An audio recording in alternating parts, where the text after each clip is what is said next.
Saudações, eu sou Ari. E atenção, porque hoje Israel deu um golpe duríssimo na estrutura de liderança do Hezbollah no Líbano. Mais uma vez. Se você conferir as notícias tradicionais, vai ler que Israel atacou um prédio em Beirute e destruiu um túnel em Gaza. Apenas manchetes vazias, sem contexto. Mas há um detalhe. Um nome-chave surgiu no relatório de inteligência hoje após a operação, e que liga o ocorrido neste domingo no Líbano ao que aconteceu décadas atrás no Iêmen e na Síria. Estamos falando de uma operação que as forças de defesa de Israel batizaram com um nome carregado de ironia: Operação Black Friday. E acredite, para a hierarquia do terror no Oriente Médio, os 100%, mas isso não é tudo. Enquanto isso acontecia em Beirute, no sul, em Rafah, na faixa de Gaza, foi descoberto algo que é difícil de acreditar. E quero que você preste atenção, porque isso envolve diretamente as Nações Unidas. Eles encontraram o local exato onde um dos sequestrados foi mantido em cativeiro, que infelizmente foi entregue morto dias atrás. Já vamos chegar a essa notícia revoltante em um momento, mas primeiro precisamos ir ao norte, ao Líbano. Hoje, domingo, bem no centro de Daié, em plena luz do dia, no que é conhecido como o bastião intocável do Hezbollah em Beirute, um míssil israelense atingiu um apartamento específico. Não derrubaram o prédio, não destruíram o quarteirão. Foi uma visita, como se diz, domiciliar. O alvo, Aitam Ali Tabatabai, também conhecido como Abu Ali. Agora vocês devem estar se perguntando: Ari, quem é esse cara e por que ele é tão importante? Bom, vejam, Tabatabai não era um simples comandante que lançava foguetes. Ele era o chefe do Estado-Maior do Hezbollah. Esse homem era a realeza do terrorismo, filho de mãe libanesa e pai iraniano. Ele era o elo de sangue entre Teherã e Beirute. Estamos falando do homem que comandou a Força Hatwan, a unidade de elite criada para invadir o norte de Israel. Na verdade, segundo o Centro Alma, ele foi o responsável pelo plano operacional da invasão da Galileia. Esse plano que, graças a Deus e às forças de defesa de Israel, eles nunca conseguiram executar. No dia 7 de outubro, paralelamente ao que aconteceu justamente naquela época, em 2023, por parte do Hamas em Israel. Mas há um dado que a maioria ignora e que explica a magnitude desse golpe. Atenção a este detalhe. Em 2016, o Departamento de Estado dos Estados Unidos da América ofereceu recompensa de $5 milhões por informações sobre este homem. Por quê? Bom, porque Abu Ali não ficou, porque sem o Líbano. Ele foi enviado ao Iêmen para treinar os Houthis, especificamente para tudo o que tinha a ver com sabotagem dos navios que passavam justamente por essa importante rota marítima, de onde os Houthis sabotavam a passagem dos navios norte-americanos. Ele também foi enviado à Síria para salvar o regime de Assad.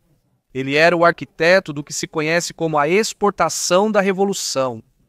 Onde o Irã precisava de fogo, mandavam Abu Ali para lá com os fósforos. Ele sobreviveu a uma tentativa de eliminação há 10 anos na Síria. Foi dado como morto no Iêmen em 2022, mas finalmente hoje a sorte dele acabou. Agora, eu sei o que muitos de vocês estão pensando e se eu não esclarecer, vocês vão escrever nos comentários. Ari, não era para ter um cessar-fogo entre o Hezbollah e Israel? Eles não assinaram um acordo apoiado pelos Estados Unidos da América no ano passado? Bem, essa é obviamente uma pergunta totalmente válida e a resposta é o que define a nova doutrina de Israel. Sim, existe um acordo, O Hezbollah diz que o cumpre, mas na prática.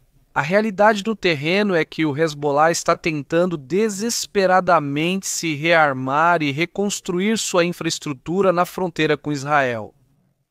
Nós documentamos justamente neste canal em vários episódios. Eu já mostrei diferentes operações das forças de defesa de Israel no sul do Líbano, onde encontraram de tudo. Túneis, infraestrutura, depósitos com armamento, enfim, tudo o que as forças de defesa de Israel desmantelaram. Todas as tentativas do Hezbollah de tentar se rearmar e, obviamente, preparar um futuro ataque contra Israel. E aqui está a chave. Israel já não joga mais na contenção. Um segurança revelou informação importante sobre a operação em um veículo israelense. Só passou 1 hora desde que chegou o relatório de inteligência até que o míssil atingiu a janela de Tabatabai. Apenas 60 minutos. A inteligência era tão sensível, tão pontual, que Israel teve que agir imediatamente. Não houve tempo nem para avisar os americanos, conforme o protocolo estabelecido. E eu sei que muitos vão dizer, como assim avisar os americanos? Bom, obviamente tudo isso funciona com protocolos, entendendo que existe um protocolo estabelecido de cessar-fogo entre Israel e Hezbollah. A questão é que os americanos foram informados enquanto a operação estava acontecendo, porque a janela de oportunidade era de minutos. E essas oportunidades Israel aproveita instantaneamente, não hesita para poder desenvolver esse tipo de operações. A política então tem. Como disse o funcionário, Israel segue uma lógica de aplicação. Se violam o acordo, se tentam se rearmar, Israel ataca. Em qualquer lugar, a qualquer momento. Por sua vez, o Hezbollah já se pronunciou sobre o ataque de hoje. Mahmoud Koumati, vice-presidente do Conselho Político do Hezbollah, declarou há poucos instantes, e citou literalmente: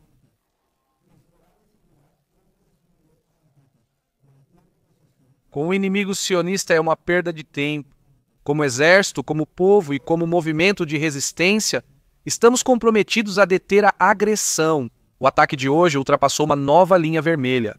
A liderança do Hezbollah está analisando a resposta e somente ela tomará a decisão. Continuaremos atentos.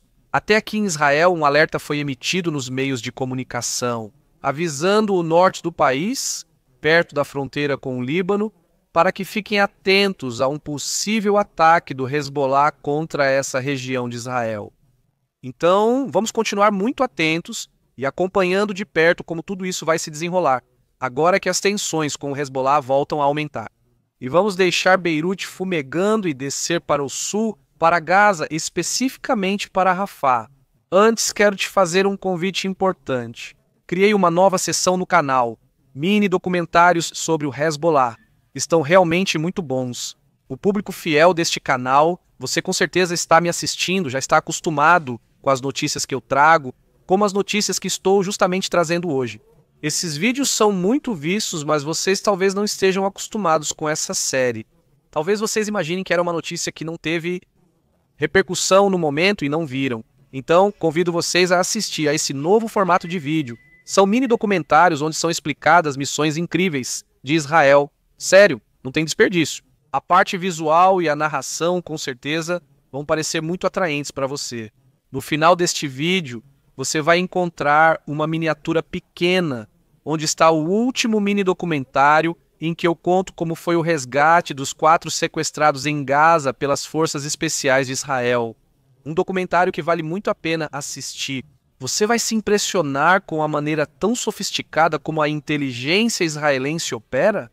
Digno, claro, de filmes inteiros. Então vá lá, assista esse vídeo. Se gostar, deixe seu comentário, me avise. Porque se eu realmente perceber que vocês estão gostando, então o que vou fazer é lançar pelo menos um por semana. O documentário que publiquei há apenas 2 dias se chama A Missão Suicida de Israel. 4 reféns, luz do dia e um herói caído. Eu conto toda a história de como eles se infiltraram em plena luz do dia no centro de Gaza. Então assista e me diga o que acha. Se uma criança gritar, se um guarda vir uma arma, eles vão morrer. Bem, então vamos para o sul de Israel, porque se o que acontece no norte é justiça, o que acontece no sul é uma revelação que deveria envergonhar o mundo inteiro. Nos últimos dias, as forças de defesa de Israel expuseram um dos maiores túneis já encontrados em toda Gaza. Tenho certeza de que você pensa como eu, e agora surge a pergunta: mas se Israel passou os últimos 2 anos desmantelando todos os túneis de Gaza, como isso é possível? Então eles encontram mais um? Bem, isso é absolutamente válido, mas pare para pensar por um momento. Um túnel, por mais longo que pareça, só tem algumas entradas e saídas, e não tem mais de 1,5 metro de diâmetro. Essas entradas, essas saídas, e astutamente nunca conseguiu escondê-las muito bem na época. Então, a única maneira de encontrar um túnel é literalmente esbarrando nele, encontrando suas entradas e saídas. A menos que sejam muito superficiais, ou seja, que os túneis não sejam tão profundos, Israel tem tecnologia para estudar o solo a 5 ou 6 metros de profundidade, mas neste caso é diferente. Quero que visualizem isso. 7 quilômetros de comprimento e uns surpreendentes 25 metros de profundidade. Literalmente, um túnel colossal que continha 80 esconderijos e quartos de todo tipo. Para você ter uma ideia, 7 quilômetros é quase a distância de atravessar todo o centro de uma cidade capital. Literalmente, é uma cidade debaixo de outra cidade. Mas o que dói não é a engenharia e os bilhões de dólares que jamais foram gastos em toda essa infraestrutura do terror. O que dói mais é o que encontraram lá dentro. Neste complexo subterrâneo, as tropas encontraram provas forenses de que o corpo do tenente ficou retido ali. Hadar Goldin, sequestrado pelo Hamas em 2014, que o grupo terrorista agora entregou morto há alguns dias, dentro do contexto do último acordo com Israel. Laudos forenses também indicaram vestígios de outros sequestrados. Durante anos, a família Goldin havia pedido, suplicado, havia viajado até a Organização das Nações Unidas para que intermediassem e para que seu filho pudesse ser entregue. E acontece que seu filho estava sob os pés dos mesmos que deveriam proteger os civis. E aqui vem o dado que destrói qualquer narrativa humanitária do Hamas. Por onde passava esse túnel? O relatório militar é claro. Obviamente, por ter 7 quilômetros de extensão. Passava por baixo de mesquitas, passava por baixo de clínicas, de escolas, de jardins de infância. E ouça bem, passava por baixo de instalações da URWA, as mesmas das Nações Unidas. Faz meses que estamos dizendo isso.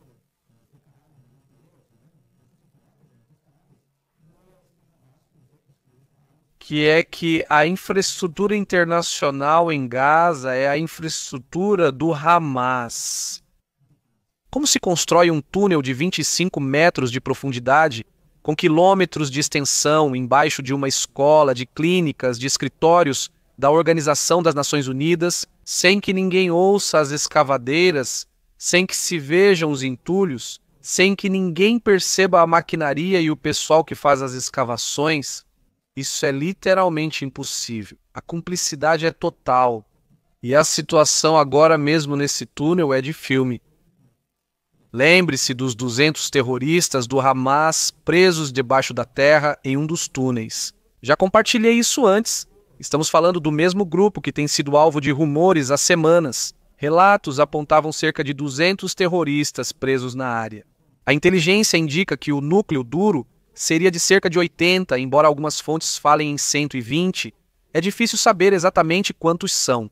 O fato é que eles estão entrincheirados agora mesmo neste túnel ou neste megatúnel de 7 quilômetros cercados e sem saída. Lembrem-se de que o túnel foi encontrado no lado israelense, ou seja, atrás da linha amarela, onde Israel tem posse absoluta. Todas as entradas e saídas desse túnel estão dentro do que Israel está vigiando neste momento. Há alguns dias, contei que esse grupo pediu intermediação para poder sair por uma passagem segura. Eles queriam que Israel os deixasse sair para se renderem e poderem ir para outra região. Chegaram até a pedir para serem transferidos para outros países. Bem, há 2 anos talvez Israel tivesse negociado. Hoje a resposta pode ser vista no terreno. 5 deles tentaram colocar a cabeça para fora ontem para sair e foram eliminados instantaneamente. Israel está no limite com os jogos do Hamas. O ministro da Defesa deixou bem claro: Israel está cansado de permanecer em silêncio diante do terrorismo. Já não há paciência para jogos duplos. É simples assim. E ali mesmo, em Gaza, no norte, ontem foi eliminado Alaa Dadeh, o chefe dos suprimentos que transportava as armas dos quartéis para os batalhões. Israel o monitorou com inteligência, drones e espiões e o eliminou no momento certo. Isso é um desmantelamento sistemático, do general de 5 milhões de dólares em Beirute ao responsável pela logística em Rafah. A leitura final é esta: a Black Friday de Israel não é uma oferta, é uma fatura. Uma fatura que se acumulou durante anos de impunidade, anos de fazer vista grossa enquanto cavavam túneis sob escolas e anos de permitir que generais iranianos passeassem por Beirute. Esse tempo acabou. Sitaba pensava e achava que estava seguro em um esconderijo no Daer. Ele estava errado. Se os terroristas no túnel de Rafah acham que a Organização das Nações Unidas vai salvá-los, eles também estão enganados.